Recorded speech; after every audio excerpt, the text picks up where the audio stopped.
Bonjour à nouveau, on continue nos parties un petit peu live ici à Rennes en Jeu. Alors, on espère vraiment, comme c'est une première, que ça marche, que ça vous plaît, qu'on arrive à faire tout ce qu'on a envie de faire et de vous présenter. On continue les parties présentation et interview cette fois-ci chez Nuts Publishing en compagnie de Florent, ça va? Ouais, ça va bien et toi? Ça va, ça va. Alors pour ceux qui ont l'habitude de suivre l'émission des Luds, vous savez que Florent était notre invité il n'y a pas longtemps. Donc on a déjà parlé de choses et on en a déjà montré, enfin, on en a déjà évoqué plusieurs et cette fois-ci on va essayer de les montrer. Oui, très bien. Notamment dans l'émission, on avait parlé donc du jeu L'Expédition perdue. Qui est arrivé? Qui est arrivé, ça y est. Donc on a la boîte en français pour ceux qui veulent la voir. Oui. Donc déjà on l'a dit, hein, le jeu L'Expédition perdue est un jeu à part entière qui prend combien de temps de jeu à peu près? Bonne question, ça dépend du nombre de joueurs, parce que c'est quand même de 1 à 5 joueurs. Moi je dirais qu'une demi-heure quand on est 2-3 personnes, et après ça peut monter à 45 minutes quand, voilà, selon la réflexion des gens. Voilà. Mais même 30-45 minutes c'est pas énorme hein, pour un jeu, c'est une gamme on va dire, de temps qui permet d'enchaîner des parties et de pouvoir en faire plusieurs. Oui, et puis faut pas se leurrer, le jeu est un petit peu dur, donc on meurt aussi avant, perdu dans la jungle amazonienne, hein, ça peut durer 15-20 minutes. Oui, c'est ça, ça peut être beaucoup plus rapide. Alors le jeu était attendu parce qu'il était présenté déjà depuis quelques temps en VO. Ouais. La VF est enfin là et on sait que ça se passe plutôt pas mal. Il y avait des gens qui l'attendaient, il y a eu un bon accueil public, on va dire. Et tu me disais en off tout à l'heure que le jeu se suffit à lui-même, mais qu'il y a quand même une extension qui est prévue. C'est ça. Il y a une extension qu'on va essayer de sortir juste avant l'été. Ouais. Donc en fait, la grande extension est faite de 4 petites extensions. D'accord. Qui en fait, il y en a un avec des zombies conquistadors, il y en a un avec un parcours un petit peu différent qui apporte qui va changer de changer de parcours, de voir le parcours un peu en avance. Voilà, des choses, on tombe sur un avion qui a craché dans la jungle amazonienne, des choses comme ça. Il y a des compagnons qui arrivent, donc qui permettent d'aider. Ouais, d'accord. Et en fait, toutes ces 4 extensions, ces mini-extensions, en fait, peuvent être prises séparément ou ensemble. Ou cumulées. Voilà. Si on veut augmenter ou baisser la difficulté. On peut vraiment se créer son propre jeu en fait en se disant tiens, cette fois-ci j'ai envie d'en rajouter Exactement. une ou deux ou trois ou les 4 ou je prends ce qui m'intéresse en fait dans ce qu'on me propose. Tout à fait. Et je recrée le jeu. Tout à fait. Ouais. Est-ce que l'extension, le fait de ne pas l'avoir sorti en même temps que le jeu, c'était voulu? C'était parce que vous vouliez d'abord voir l'accueil pour le jeu ou c'était parce que ça s'est... Ouais, c'est plus un problème de production. De production. Et depuis le temps de traduction et autres. Donc voilà, c'est plus ça que. D'accord, c'est plus pour ça qu'il y a un volonté délai. de marketing. Non, mais ça pourrait être. Oui, bien sûr, mais non. Une vision. Résultat, on le sort quand même, on va dire, à un peu moins de 6 mois d'écart. Ouais. Alors que les Anglais, de mémoire, ont mis beaucoup plus de temps entre le jeu de base et l'extension. Ouais, d'accord. C'est vrai que 6 mois, ça laisse aussi le temps d'appréhender le jeu et de se familiariser avec et de se dire tiens, il me manque le petit truc qui le changerait et de le voir arriver. Voilà.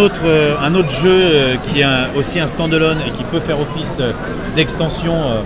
On a parlé de One Deck Dungeon et on connaît le succès lui aussi qu'il a eu.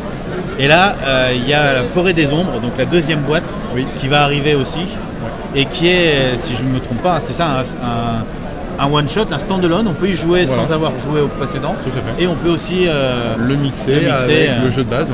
Et en fait, le mixer avec le jeu de base, ça permet de jouer à 4 joueurs. D'accord. Et en fait, il y a des cartes spéciales pour justement... en fait, quand on est à 4, on joue toujours en coopératif. Et le jeu peut, selon les combos de personnages, être un tout petit peu facile. Bon, les joueurs qui connaissent One Deck Dungeon sauront que c'est dur. Et en fait, il y a une carte qui s'appelle Donjon Hybride, qui rajoute un petit peu de difficulté à tout ça. Il y a une autre carte, Horde des Ombres, et ainsi de suite. Donc voilà, on peut jouer tout seul, tout seul, solo et à 2. Oui. On peut le jouer aussi avec le jeu de base. Et on peut rajouter aussi des cartes pour augmenter un peu le plaisir. Donc le principe du fait qu'il puisse faire un standalone, c'est-à-dire que dedans on va retrouver aussi des aventuriers, enfin des aventurières, Et des aventurières. puisque c'était le principe de One Deck Dungeon. Exact. Les cartes donjons à explorer Ouais. et des nouvelles cartes boss. Voilà. Et il y a deux principes qui diffèrent. C'est le fait d'exiler des dés. Donc l'exil d'un dé, c'est juste on le prend et on le sort de la partie définitivement. Pour tout le temps. Voilà. Donc en fait, pour les joueurs qui connaissent le jeu, le problème c'est que quand on arrive au niveau 3 et qu'on a beaucoup de cartes, objets, le problème c'est qu'on n'a plus assez de dés. D'accord. L'autre notion c'est le poison qu'on accumule, qui n'a pas d'effet immédiat, mais qu'on accumule au fur et à mesure de ses rencontres, de ses blessures, ainsi de suite. Et par contre, quand on en accumule trop, là, il y a un moment où ça peut vraiment faire très mal. C'est sur le long terme, en fait, insidieusement, qui va venir nous frapper. Oui.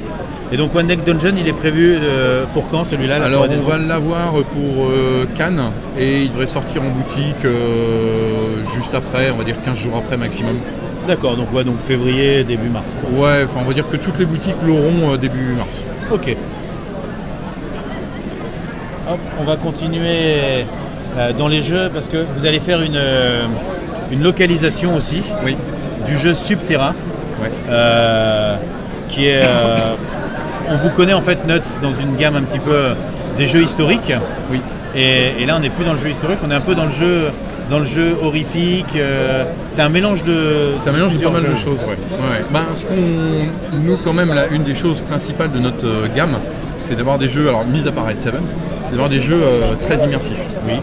Et Subterra, pour le coup, est immersif à notre avis. C'est en fait le but, c'est de sortir d'une cave où un certain nombre de spéléologues sont bloqués.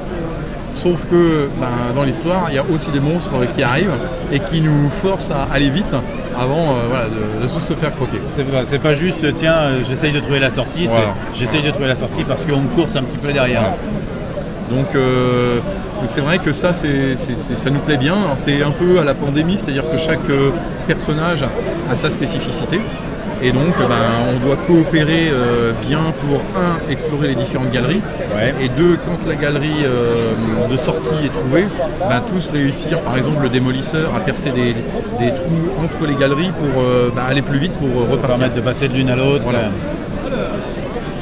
Le jeu, celui-ci, pardon, il est prévu pour quand à peu près, Subterra? À peu près comme Forêt des Ombres. Je dirais pareil, mi-mars, sortira D'accord. mi-mars.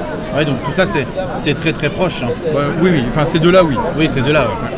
Pour ceux qui connaissent un petit peu Subterra, moi je l'avais suivi dans la version VO et on sait qu'il existe déjà pas mal d'extensions Oui. pour le jeu. Oui. Hein, on peut parler par exemple d'investigation.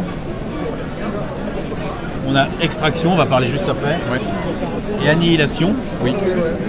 C'est pareil, est-ce que les extensions vont arriver en même temps ou est-ce qu'il va falloir patienter un petit peu? Alors Investigation va sortir en même temps. D'accord. Par contre, alors c'est un peu, c'est chronologique dans l'ordre de l'histoire décrite derrière. C'est-à-dire que dans Subterra, le jeu de base, ils se sont fait coincer Dans la caverne. dans la caverne et ils découvrent un peu par hasard qu'il y a une autre forme de vie. Dans Investigation, en fait, on va retourner dans la caverne pour essayer de voir un petit peu qu'est-ce qu'il y a. Qu'est-ce qui s'est passé? Voilà. Dans Extraction, qui sortira un petit peu plus tard, donc je pense 2-3 mois plus tard, en fait, on va essayer de savoir ce que c'est que cette forme de vie. Et on part du principe qu'on a réussi. Et donc la dernière extension, Annihilation, là par contre, ça prend des proportions pas possibles. Les monstres sont très très puissants. Et donc là, en fait, on envoie un annihilateur pour en fait tout recouvrir de Purger la pierre zone, et ouais. voilà qu'on n'entende plus jamais parler. Est-ce que le jeu de base se suffit à lui-même ou est-ce que tu penses que les extensions apportent quand même un vrai plus? D'abord dans la manière de jouer et aussi peut-être dans le côté scénaristique puisque ça apporte une suite logique, en fait on va dire une chronologie au jeu. Le jeu de base, et heureusement pour lui, se joue très bien tout seul. Après, c'est vrai qu'il y a à chaque fois un personnage dans chaque extension. Un nouveau perso qui Il y a un arrive. nouveau personnage, donc avec des nouvelles capacités et ainsi de suite. Et il y a aussi, selon les extensions, en fait, soit des objets, soit des objectifs D'accord. différents. Donc c'est vrai que pour prolonger le jeu, c'est quand même assez sympa d'avoir les extensions. Maintenant, le jeu de base est un jeu de base et ça suffit amplement. Même s'il y a un côté scénarisé, on n'est pas dans du one-shot ou dans du jeu où on se dit mince, une fois que j'ai connu l'histoire, j'ai fini. On est plus dans de la pose de tuiles, de la découverte et de l'exploration. Comme c'est des tuiles, en fait, on ne sait jamais comment va être refait la galerie. D'accord. Voilà. Et en plus, forcément, selon les personnages qu'on choisit, les capacités qu'on va avoir ne sont pas du tout les mêmes les uns par rapport aux autres. Donc ça pourrait matcher ou pas forcément. Voilà.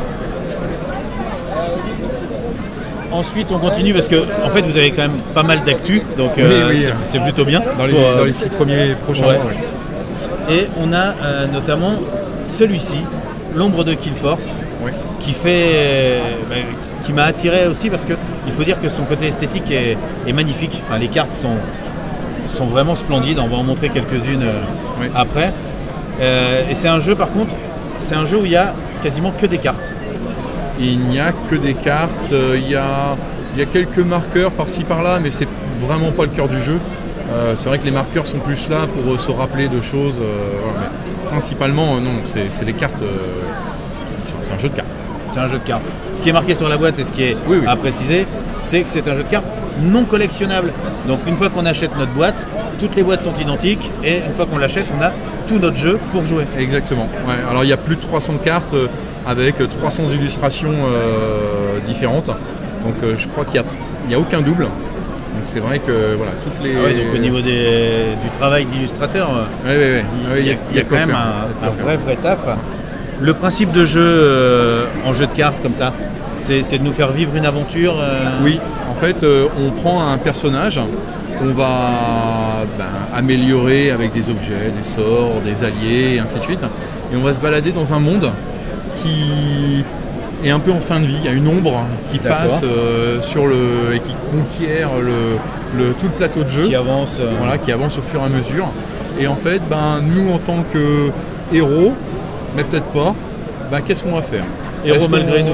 C'est est-ce qu'on va être gentil, on va faire des quêtes style sauver des villageois, ou est-ce qu'on va être pour notre pomme et on va faire essayer d'être le plus riche. On gère notre aventure comme on en a envie. C'est un jeu de 1 à 4. Ouais. Donc en fait, si on a envie de jouer complètement solo, même en étant à 4, on peut.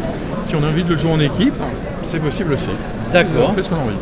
Et c'est un principe de quoi? 300 cartes en fait? C'est une collecte de cartes, c'est du...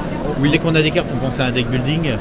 Ouais, alors c'est un deck building, oui et non, c'est-à-dire qu'en fait ça fonctionne en mots-clés.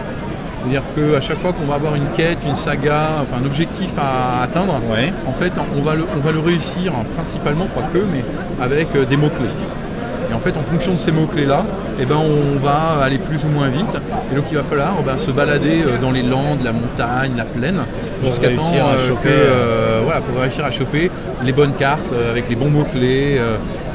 Et il y a des anciens, donc des grands monstres primitifs, des premiers âges qui vont arriver, qui vont nous mettre des bâtons dans les roues. Ce côté avancé un petit peu dans le monde qui grignote. Tu parles du brouillard, on pense un peu à l'histoire sans fin avec le chaos qui vient et où on se retrouve un petit peu dans une aventure qu'on n'avait pas décidée. Et donc là, on va pouvoir effectivement prendre la direction qu'on veut. Voilà. Donc c'est un monde un peu ouvert. Ouais, c'est ce que j'allais dire. Ça fait penser à ça. 300 cartes, beaucoup de possibilités, beaucoup d'exploration. Ouais. Peu de chances de faire 2 fois la même quasi impossible. collecte. Je crois que c'est impossible. En plus, il y a 8 sagas différentes. Donc oui, il y a de quoi voir. Il y a de quoi voir. Le jeu, celui-ci, arrive quand? Il arrive en mai. Donc c'était un Kickstarter à la base il y a plus d'1 an. Et donc en fait il est en précommande sur notre site. Si vous voulez voir des visuels ou autres, allez sur notre site, vous en aurez aussi d'autres. Et donc on va arrêter les précommandes je pense à la fin avril et pour que le jeu arrive en boutique en mai. En mai, d'accord. On a aussi sur la table, on voit directement pareil, une extension, Obscurité profonde, extension du jeu. C'est pareil, ça va arriver en même temps que la boîte de base?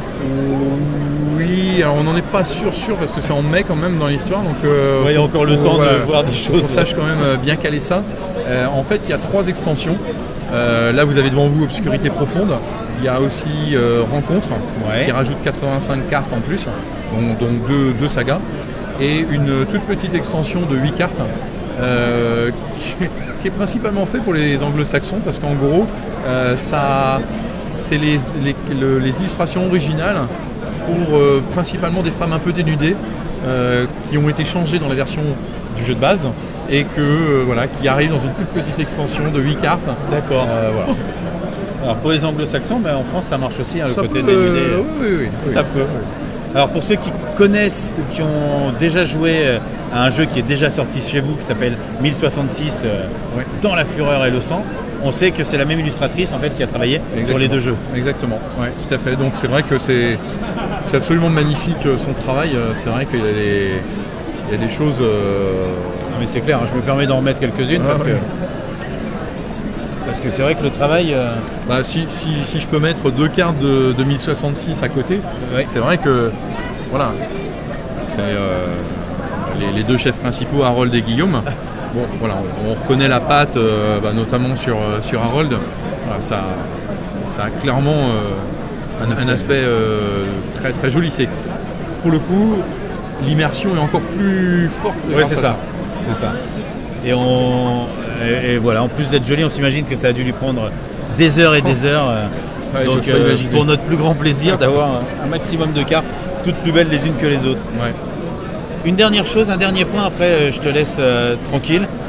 On a parlé dans l'émission d'un Kickstarter qui devait se lancer sur un jeu, un mini-jeu, parce qu'en plus ça s'appelle Mini Rogue, qu'on a la chance d'avoir devant nous.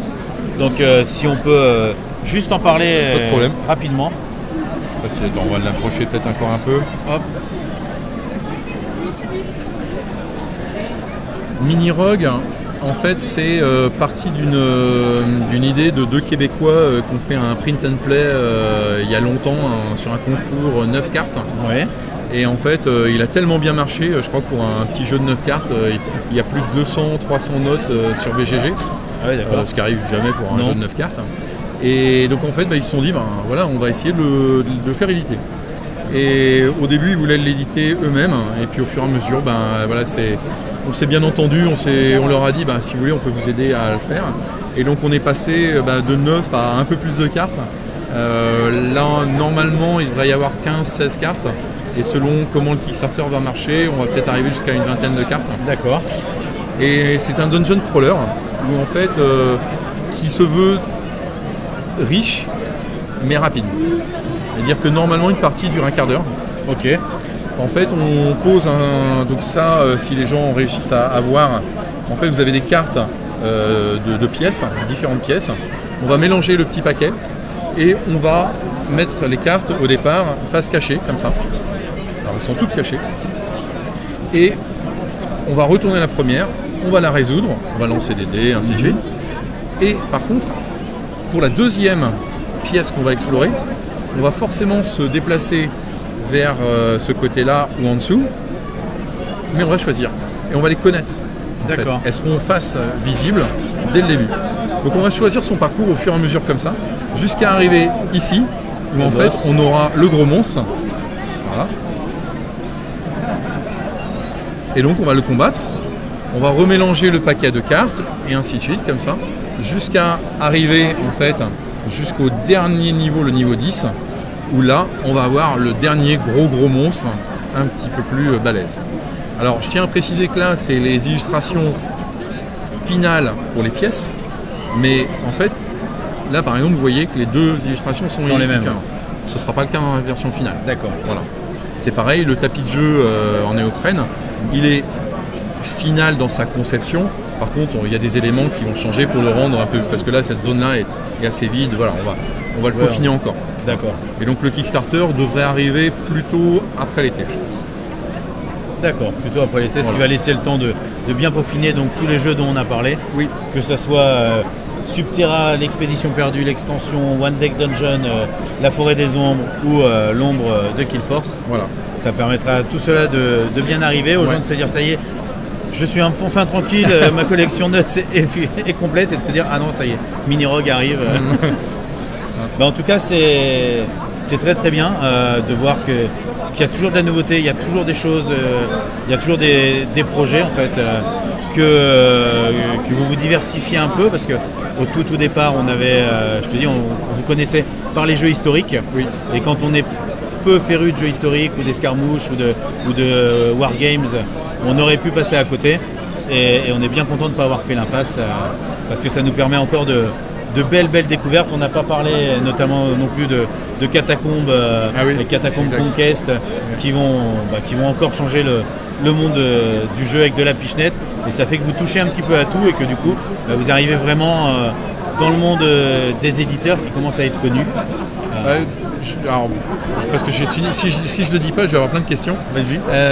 La conquête des catacombes, on va essayer de le faire, de sortir en boutique probablement à la fin de l'année, D'accord. plus en novembre.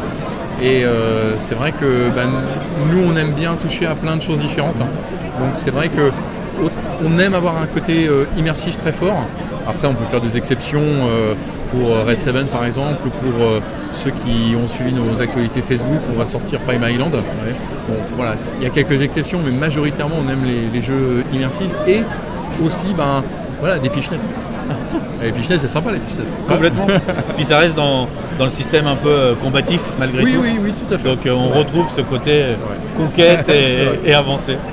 Merci beaucoup en tout cas. Je te laisse Merci à toi. représenter tous les jeux aux gens du salon qui, j'espère, passeront nombreux sur ta table. Ouais, merci. C'est bon, Yann ?